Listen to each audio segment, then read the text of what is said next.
네, 여러분 안녕하십니까. 11월 1일, 11월의 첫날 수요일 아침 매일 성경 묵상 함께 나누겠습니다. 오늘은 구약 성경에서 가장 짧은 선지서 중의 하나인 오바다서를 오늘부터 또 내일까지 이렇게 이틀 동안에 거쳐서 살펴보겠습니다. 오늘은 먼저 1장 1절에서 9절까지 말씀을 살펴보는데요. 제가 앞부분을 읽습니다. 오바다의 묵시라. 주 여호와께서 에돔에 대하여 이와 같이 말씀하시니라. 우리가 여호와께로 말미암아 소식을 들었나니 곧 사자가 나라들 가운데 보내심을 받고 이르기를 너희는 일어날지어다. 우리가 일어나서 그와 싸우자 하는 것이니라. 보라, 내가 너를 나라들 가운데 매우 작게 하였으므로 네가 크게 멸시받느니라. 너의 마음이 교만이 너를 속였도다. 바위 틈에 거주하며 높은 곳에 사는 자여, 네가 마음에 이르기를 누가 나를 능히 나를 땅에 끌어내리겠느냐 하니 네가 독수리처럼 높이 오르며 별 사이에 깃들일지라도 내가 거기에서 너를 끌어내리리라. 여호와의 말씀이니라. 아멘. 오늘 본문의 내용을 중심으로 교만한 나라의 멸망, 교만한 나라의 멸망이라는 제목으로 말씀을 증거하겠습니다.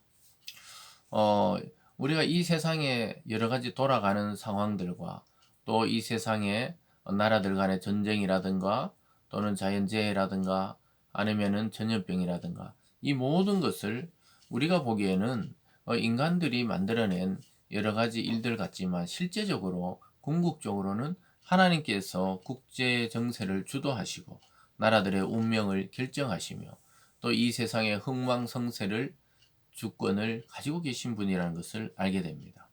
이 에돔이란 나라는 에서의 후손이 되는 것이죠. 그래서 한 족속을 이루어서 살아가는데 자기 나라의 운명을 스스로 결정하고 스스로 자기들은 아주 높은 고지대에 또 바위성 위에 요새 같은 곳에 있어서 적군들이 잘 침략하지 못했습니다. 그래서 자기들은 바위 틈에 있고 높은 곳에 있었기 때문에 난공불락의 요새다. 그래서 자기들을 무너뜨릴 나라가 없다. 이러한 자만과 교만에 깊이 빠져서 오히려 주변국들을 어렵게 하고 오히려 침략하고 힘들게 했던 그러한 역사를 가지고 있던 나라였습니다. 그런 나라에 하나님은 지금 오베다 선지자를 통해 그들을 심판을 예고하고 있는 장면이 우리가 아까 읽었던 그러한 장면이었습니다. 2절에 가보면요. 보라, 내가 너를 나라들 가운데 매우 작게 함으로 내가 크게 멸시를 받느니라. 너의 마음의 교만이 너를 속였도다. 여기 보면 교만이란 말이 나오죠. 오늘 중요한 단어입니다. 너의 마음이 교만이 너를 속이고 바위 틈에 거주하며 높은 곳에 사는 자여, 네가 마음에 이르기를 누가 능히 나를 땅에 끌어내리겠냐 하니. 그러니까 교만이 자신을 속였다는 것이죠. 우리가 늘 인생을 살아가며 또 신앙생활 가운데 일반적인 우리가 생활과 사회생활 가운데서도 우리가 늘 주의해야 되는 감정, 또 주의해야 되는 것이 뭐냐? 내 마음속에 일어나는 교만한 마음입니다. 근데 우리가 교만에 빠져 있을 때는 자기 자신이 교만하다는 생각을 알아차리지 못할 때도 많이 있어요. 남들은 다 알아차리지만 어느 순간 교만해졌다. 말이 건방지다. 행동이 예의 바르지 못하다. 이 갑자기 변한 것 같은 사람들이 있죠. 그런 사람으로 비유하자면 이 에돔이란 나라가 그랬다는 거예요. 그래서 자기들은 바위 틈에 거주하는데 누가 올라와서 우리를 찾아낼 수 있고 또 공격할 수 있겠느냐? 누가 나를 땅에 끌어내리겠냐? 이렇게 하면서 오히려 그 교만한 마음으로 가지고 유다의 백성들, 어떻게 보면은 올라가 보면 에서와 야곱은 형제의 지간이잖아요. 물론 하나님을 믿지 않던 에돔도 올라가 보면은 그 이 이삭의 두 아들 중에 형이었던 에서의 후손이기 때문에 형제의 나라인데도 불구하고 유다를 그렇게 괴롭혔어요. 그렇게 이 교만했다는 것이죠. 그래 누가 나를 끌어내리느냐? 4절에 보면 네가 독수리처럼 높이 오르며 별 사이에 깃들일지라도 내가 거기서 너를 끌어내리리라. 여호와의 말씀이니라. 그래?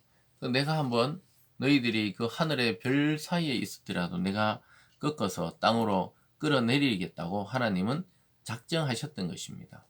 그래서 여러분 이 세상에 권력이든 학력이든 뭐 힘이 있든 재력을 가졌든 그럴 때 교만이 우리 마음속에 스며들게 됩니다. 약하고 가난하고 병들 때 교만한 자는 잘 없어요.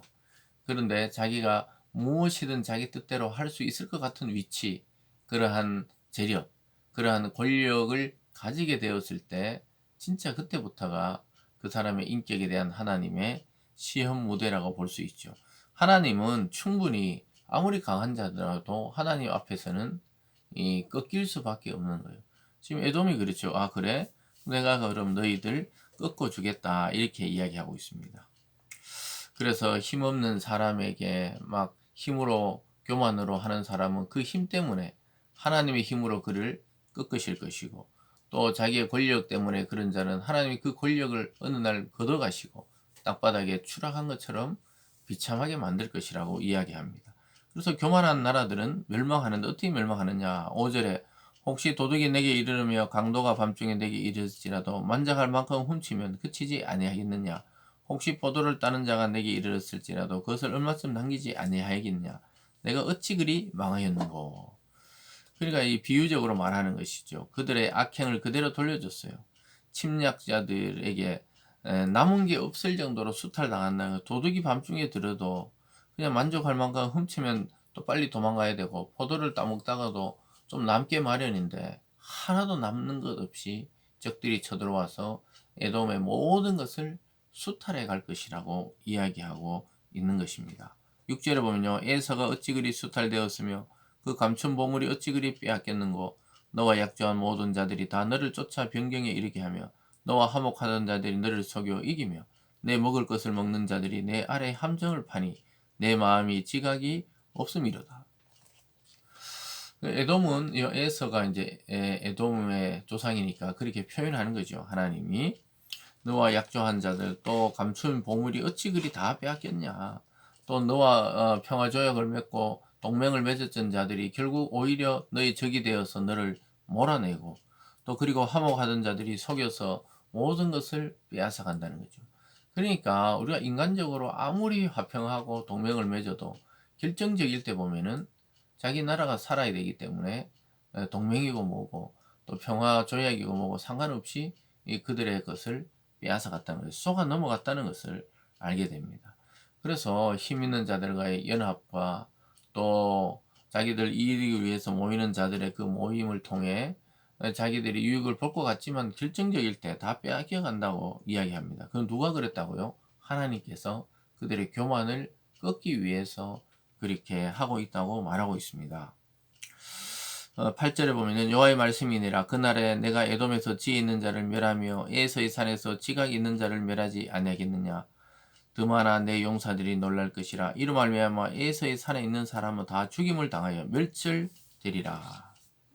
교만한 에돔의 운명의 그 결정적인 것은 뭐냐? 사람은 다 죽임을 당하고 멸절된다. 흔적도 없어요. 지금 그 에돔이라는 나라를 찾을 길도 없고 그런 족속이 존재하지도 않는다. 이렇게 말씀하고 있습니다. 여러분 결국은 인간적으로 아무리 업적을 세워봐야 그 자기 자랑에 그칠 것이고, 하나님이 어느 날 그의 생명과 그의 가진 것을 무너뜨리면 산산조각이 나는 것입니다. 결국은 인간은 겸손한 마음으로 하나님을 경외하고 또 하나님의 심판을 준비하는 것이 참된 지혜자와 참된 나라들의 모습이라고 할 수 있겠습니다. 인간적인 지혜는 한계가 있어요. 결국 교만한 자는 그 자기가 자랑했던 그것, 그 교만의 원인이 되었던 그것을 이용해서 하나님이 오히려 심판하고, 자기가 교만스럽게 여겼던 그 권력이 있어서 만약에 교만했다면 그 권력, 더 큰 권력으로 그를 깨뜨리시고, 부를 자랑했다면 더 큰 부에게 그것을 빼앗기고 수탈당하는 것으로 교만을 갚으신다고 말하고 있습니다. 이 말씀을 통해 우리는 겸손히 하나님을 경외하는 믿음의 자세, 참 성도의 자세를 가지고 살아나가야 할 것입니다. 기도하겠습니다. 사랑의 하나님 아버지, 에돔의 교만은 하늘을 찌를 듯 했지만 참 하나님이신 하나님은 하늘에서 그것을 보시고 그들의 교만을 낮추시고 오히려 약한 자를 긍휼히 여기시며 하나님 앞에 겸손한 자를 높이신다고 말씀하고 있습니다. 우리에게도 겸손한 마음을 주셔서 끝까지 하나님 말씀에 순종하는 순종의 자녀들 다 되게 하여 주시옵소서. 감사드리며 예수님 이름으로 기도드리옵나이다. 아멘.